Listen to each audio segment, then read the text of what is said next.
Kashmir News Service presents. Opening ceremony of the Mega Boys Hostel.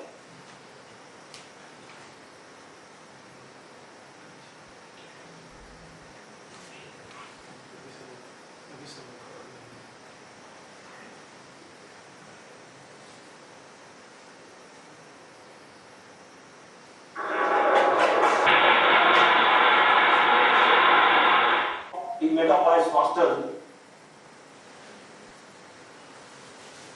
This green building shows the route plan of this building, the layout plan within the campus and the adjoining buildings.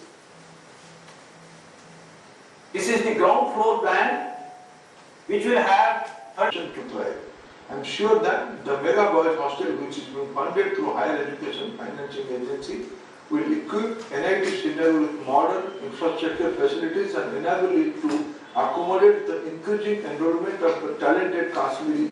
So this is a glimpse of some of the facilities which will be available in this mega hostel building.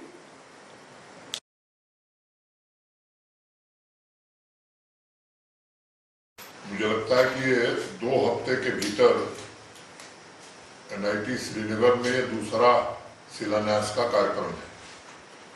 पिछले 14 अगस्त को girls hostel के extension के शिलान्यास तथा नए gymnasium के उद्घाटन के लिए मैं कैंपस में खुद उपस्थित हुआ था। आज 700 बेडेड मेगा बॉयज हॉस्टल के शिलान्यास के साथ मुझे लगता है कि NIT श्रीनगर इंफ्रास्ट्रक्चर के मामले में आत्मनिर्भरता की तरफ आगे बढ़ रहा है।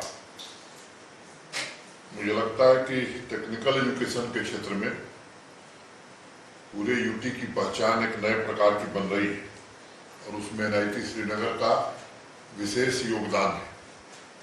1960 में रीजनल इंजीनियरिंग कॉलेज के स्वरूप में स्थापित होने के बाद से chemical, mechanical, civil, information technology, computer science, electronics जैसे अनेक एकेडमिक कोर्सेस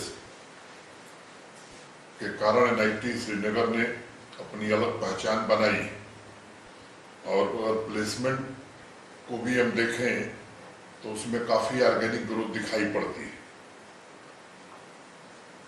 मित्रों, रोटी, कपड़ा और मकान की तरह मुझे लगता है कि नई टेक्नोलॉजी आज के सिविलाइज सोसाइटी की मूलभूत आवश्यकता बन गई है।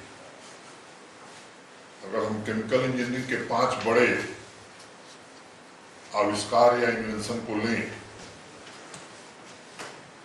चाहे वो पोर्टेबल ड्रिंकिंग वाटर हो, पेट्रोल डीजल हो, एंटीबायोटिक्स हो, वैक्सीन हो या फर्टिलाइजर हो, मुझे लगता है कि इसके बिना समाज आगे नहीं बढ़ पाएगा।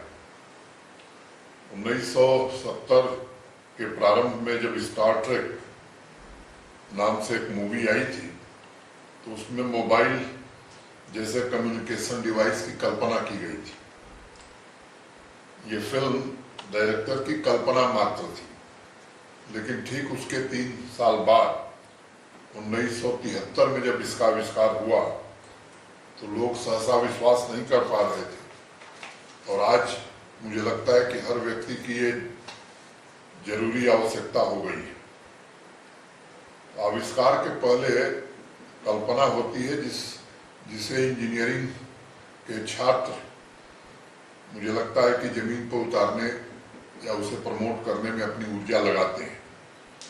आप सभी लोग इस बात से सहमत होंगे कि इंजीनियरिंग के जितने भी आविष्कार हैं उनके बिना एक विकसित समाज की परिकल्पना करना नामुमकिन सा है।